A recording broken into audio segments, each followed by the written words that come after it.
ازاي تعرفي ان طفلك عنده توحد؟ وانا ليه اصلا بقول اعراض التوحد؟ عشان كل اب او كل ام لقيت في طفلها الاعراض دي لازم توديه الاخصائي، عشان كل ما العلاج كان بدري كل لما كانت النتيجة احسن. ودي الاعراض: رقم 1، الطفل بيبقى غير قادر على التواصل مع اي حد. 2، بيستخدم العابه بشكل غير مناسب وبطريقة غلط.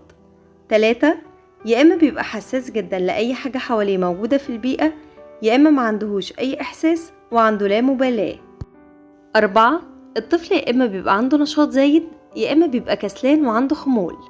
5، الطفل ممكن يضحك أو يعيط بشكل غير مناسب مع المواقف. 6، عنده صعوبة في تغيير أي حاجة في روتين حياته.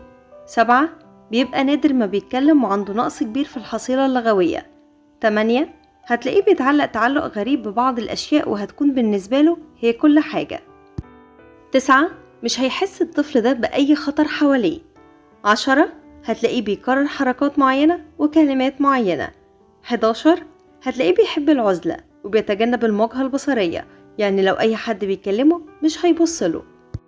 الأعراض دي بتبدأ في الظهور في أول سنتين من حياة الطفل، لكن الأب أو الأم ممكن ما يعرفوش حالة طفلهم غير في وقت متأخر أو وقت دخول المدرسة، فضروري متابعة الطفل.